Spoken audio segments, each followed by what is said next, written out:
Vous allez voir, j'ai créé un projet totalement vide, hein, on part de zéro, en général vous allez commencer par ça, donc voilà, mon projet est vide, c'est volontaire. Et puis tout simplement, je vais me positionner donc au niveau du terrain et je vais aller chercher l'outil calque qui se trouve depuis 15 jours à peu près à droite de votre écran et non plus en haut à gauche comme c'était le cas avant, donc le calque il est là. Petit rappel, si jamais vous êtes au rez-de-chaussée et que vous cherchez le calque, il est également à droite, il est à côté des informations du niveau sur lequel vous vous trouvez. Donc c'est cette petite icône gestion du calque qui vous permet d'accéder aussi au calque pour le rez-de-chaussée. D'accord ? Vous avez été quelques-uns à le chercher, donc je préfère vous le redire si jamais vous n'avez pas encore eu l'occasion de vous en servir depuis la mise à jour, il est passé à droite de l'écran. Donc, je suis sur mon niveau terrain, et donc voilà, on a rajouté des WG et des XF. Je vais aller chercher dans mon dossier, un DW. Alors, des DWG, il y en a plein qui existent.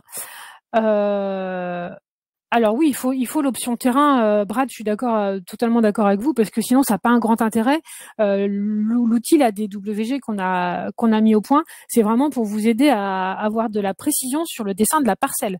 Donc c'est beaucoup plus pertinent d'avoir le module, ce qu'on appelle le module terrain.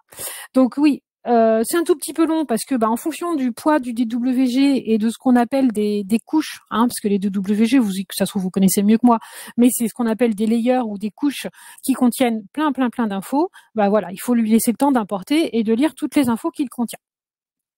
Donc, par défaut, il a par défaut affiché tout ce que contenait le DWG. Donc maintenant déjà on a une plus grande fenêtre de travail aussi également depuis 2 semaines, donc c'est plus pratique. On voit mieux tout ce qui s'y passe. Après vous avez 2 possibilités. Soit on a ajouté des petits boutons à droite. Donc soit je clique sur la petite ampoule par exemple de foncier cote. Je vois à quoi ça correspond. Je clique sur la poule foncier limite, je vois à quoi ça correspond. D'accord ? Et comme ça, je vais pouvoir sélectionner peut-être tout ce qui m'intéresse et que ce qui m'intéresse. Parce que là, sur mon layer, moi, j'avais 23 ou 25 couches, entre guillemets, puisque ça s'appelle des couches en français. J'ai pas besoin de tout. Si je veux tout garder, il n'y a pas de souci, je garde tout. Et par contre, ce qui va être super important, ça va être de bien repérer entre guillemets ce qui correspond à mes limites de propriété, en l'occurrence c'est celle-là. Il y a aussi les petites couleurs qui peuvent vous aider, d'accord ? Normalement ça fonctionne plutôt bien, donc les petites couleurs peuvent vous aider à vous repérer également à quoi ça correspond. Et donc moi je vais surtout bien activer le magnétisme en face de mes limites de propriété qui sont donc rouges. Les autres, je mets pas de magnétisme, ça n'a aucun intérêt. Là, le but c'est de pouvoir redessiner ma parcelle. Bon là en l'occurrence les terrains sont pas très compliqués sur l'exemple que je vous montre aujourd'hui, mais quand on a des parcelles un peu plus complexes à dessiner avec pas mal de cotes et tout, on va vraiment gagner en efficacité et en précision surtout. C'était l'objectif principal, c'était d'avoir plus de précision. Donc soit je laisse tout et j'active le magnétisme sur les limites de propriété. Et on n'oublie pas de bien préciser l'unité. En général, ils sont souvent en mètres, mais on en a, en faisant tous les tests, on en a vu dans différentes unités. Donc, on vous laisse le choix de bien préciser quelle est l'unité de votre DWG, d'accord ?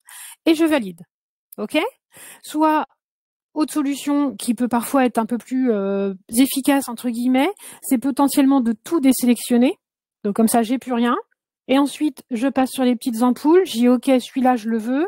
Celui-là, je le veux. Celui-là, est-ce que j'en ai besoin? Non. Celui-là, bon, est-ce qu'il va me servir? Non. Voilà. Et ne réafficher que ce qui va vous être utile pour dessiner votre tracé. Tiens, l'orientation, oui, j'aimerais bien avoir ma rose des vents qui est ici. Oui, j'en ai besoin.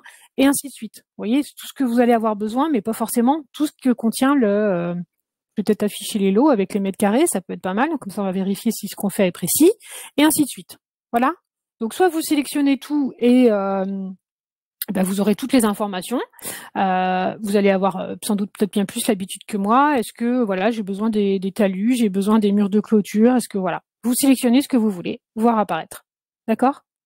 Je sais plus, il y en avait un où il y avait la végétation, ça peut être utile. Et puis, effectivement, il y en avait un, je crois, de mémoire, où il y avait des accès à créer ou des choses comme ça. Donc ça, vous allez choisir ce que vous souhaitez. Là aussi, bien entendu, je vérifie, j'ai bien activé le magnétisme sur mes limites de propriété. Je suis toujours en mètres et je valide. Si vous avez des DWG avec 65 layers ou couches, moi, je vous conseille de plutôt tout désélectionner et de ne prendre que ce qui vous intéresse. OK ? Donc ensuite, eh ben, il s'affiche ici. Je me déplace toujours comme avant, un bouton droit de la souris pour recentrer. Et moi, ce qu'on va vous conseiller, en tout cas, par rapport aussi aux appels que nous avons au support, c'est que vous voyez le centre de ma page, de mon quadrillage là, de mon espace de travail dans le logiciel de dessin, il est ici là, il est représenté par les abscisses et les ordonnées là. Eh bien, avant de dessiner quoi que ce soit la parcelle ou que ce soit des murs, nous on va vraiment vous préconiser d'utiliser la rotation d'image dans un sens ou dans un autre. Voilà. Si vous êtes super bon en géographie, vous mettez directement le bon angle et ça ira plus vite. Sinon, bah, vous faites comme moi. Voilà, vous y allez tranquillement et ça se passe bien. Et je vais également recentrer mon calque au milieu de ma page. Voilà, comme ça, je travaille au centre, c'est plus pratique. Et puis, si je veux être vraiment hyper précise, bah, je peux encore plus zoomer et réajuster, voilà, légèrement. Je peux même me caler contre le... Voilà, on est vraiment pas mal ici, là, on est bien aligné. En fait, pourquoi je vous montre ça? C'est surtout parce que derrière, une fois que j'aurai dessiné mes parcelles, quand je vais vouloir commencer à dessiner des murs, si j'ai dessiné mes parcelles de biais, eh bien, je vais devoir dessiner des murs de biais. Et c'est quand même pas très pratique. Le magnétisme à 90 degrés va moins bien. Vous risquez d'avoir des angles qui sont pas droits et tout ça. Donc, vraiment, remettez votre plan de terrain dans le sens où vous imaginez travailler et sortir aussi les plans pour vos clients à la fin. C'est ce que vous sortirez de Cedréo. Donc voilà, ça c'est le petit préambule. Moi, je trouve que c'est quand même beaucoup plus pratique. On gagne du temps. Et puis après, bah, je vais pouvoir aller sur terrain naturel. Je vais cliquer sur parcelle et vous voyez, c'est automatique. Hein. Vous voyez, il est vraiment attiré automatiquement par l'angle. Voilà. Et donc là, bah, en quelques clics, alors le terrain est facile, je vous cache pas, mais ce serait exactement la même chose si le terrain était plus complexe. Je ferai un petit peu plus de clics, mais voilà, il est attiré automatiquement. Et vous voyez que nickel, mes cotes 10,38, 27,59, elles sont parfaites. Ok? Alors que sinon, bah, effectivement, on dessine de manière plus ou moins approximative dans un premier temps, et après vous devez réajuster vos cotes. Et bah, si le terrain est un peu complexe, ça prend vite du temps. Si j'en dessine un autre pour voir, voilà, toujours attirer dans les angles. Hop, ici, je crois que j'ai, voilà, j'ai un petit, vous voyez, hop, je passe. Bon, j'ai deux cotes en bas, donc on voit bien qu'il faut que je fasse deux clics, hein, de toute façon, et il est attiré automatiquement. Et j'ai bien, je vérifie, 367, ouais, 368 mètres carrés. Et là, on était à 284. Voilà, on est parfait. On a la superficie vraiment encore plus que sur le plan que j'ai importé. Si pour une raison ou une autre, vous ne voulez plus avoir ce magnétisme-là une fois que votre DWG est importé, vous pouvez ici le désactiver. D'accord? Ça, c'est le magnétisme qu'il y a toujours eu dans Cedréo, le magnétisme habituel. Et ici, vous avez activé ou désactivé le magnétisme. D'accord? C'est le magnétisme du calque, hein, ok? C'est bien que pour le calque. C'est-à-dire que là, si je le désactive et que j'essaye de tracer ma parcelle en bas, bah, vous voyez, j'ai plus du tout le magnétisme qui fonctionne. Donc, je vais tracer, mais je vais pas être sûre d'être à 30, 31 mètres 13 directement, quoi. Voilà. À quoi ça sert?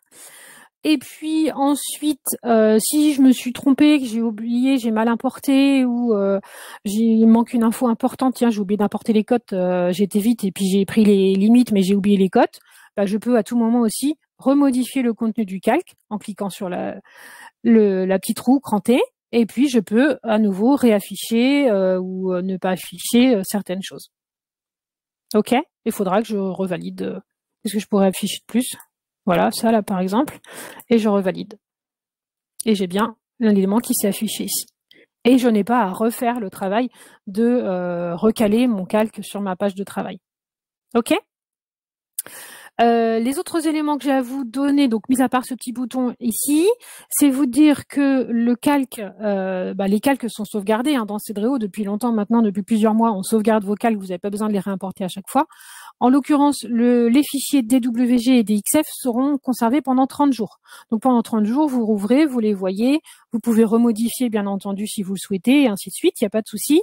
Au bout de 30 jours, par contre, il faudra le réimporter. D'accord ? Et puis j'en profite aussi également parce que j'ai eu la question ce matin au support. Si vous voulez maintenant passer au dessin, alors ouais, j'ai oublié de vous montrer un petit truc parce que une fois que vous avez dessiné vos parcelles, hein, vous n'hésitez pas à cliquer sur le bord d'une des parcelles en fonction des contraintes du PLU et vous ajoutez bien entendu vos lignes de recul. Par exemple ici, j'ai pas le droit de construire à moins de 5 mètres de la rue l'accès qui va être ici et ainsi de suite. Comme ça, vous aurez la zone d'implantation de la maison. Ok? Et si maintenant vous voulez dessiner des murs sur ce petit terrain-là, eh bien, on va donc forcément aussi, dès que je vais cliquer sur mur, je vais repasser au rez-de-chaussée, c'est normal. Je vois ma parcelle, en général, vous en dessinez qu'une, hein, j'en ai dessiné deux, c'était juste pour vous montrer. Et ici, si j'ai besoin d'avoir mon calque, hein, vous pouvez l'afficher également. Le calque du terrain, il est par défaut masqué, mais vous pouvez l'afficher. Hein. Pour vous, si vous avez besoin de vous aider, il n'y a pas de souci. Vous pouvez le masquer ou le cacher, enfin l'afficher quand vous souhaitez. Voilà, je crois qu'on a fait le tour. Alors je montre pas avec un fichier DXF. Hein. Si jamais vous rencontrez un souci avec l'import d'un fichier DWG, quel qu'il soit, vous avez des petits outils gratuits, comme par exemple celui-ci là, sharecad.org. Vous tapez tester fichier DWG sur internet, vous allez arriver sur plusieurs sites. Il y a celui-ci où il y a visionneuse DWG, ce sont des fichiers gratuits qui vont vous permettre de vérifier ici, il y a juste à glisser le DWG qui vont vous permettre de voir si votre fichier il est correct ou pas, s'il n'est pas entre guillemets vérolé, s'il est bien construit et tout ça. Nous de notre côté, malheureusement, on ne pourra pas faire grand-chose, on ne peut pas reconsolider entre guillemets un DWG puisqu'il n'y a que celui qui l'a généré qui peut le régénérer éventuellement avec des informations manquantes.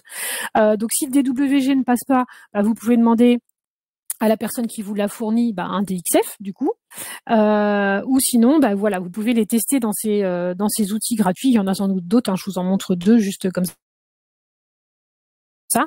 Et vous pouvez également éventuellement nous les envoyer par email pour qu'on puisse les tester.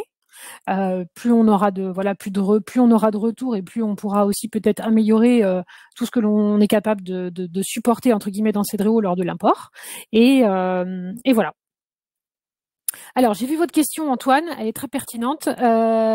Peut-être une autre fois, bientôt, j'espère, peut-être. Non, aujourd'hui, si j'avais effectivement des lignes d'élévation ici sur le DWG, il n'y aurait pas de magnétisme. Il faut les tracer. Alors, si j'ai des points, il va falloir que je refasse mes points. Si j'ai des lignes d'élévation, il faudra que je les dessine. Il n'y a pas de magnétisme avec des lignes d'élévation.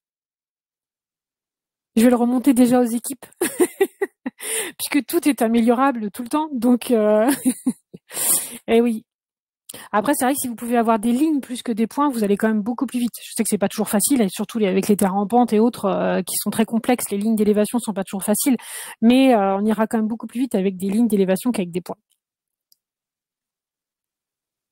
Ouais, alors là, vous avez raison de me poser vos questions au fur et à mesure, mais n'oubliez pas aussi de nous faire vos retours, que ce soit par téléphone ou même un petit mail avec en synthèse ce que vous avez pensé de ce métier-là, ce qui est bien, ce qui est moins bien, ce qui manque et ce qu'il faudrait améliorer. C'est comme ça que ça évolue, hein, donc faut surtout pas hésiter. Ouais, j'ai bien noté le magnétisme sur les courbes de niveau.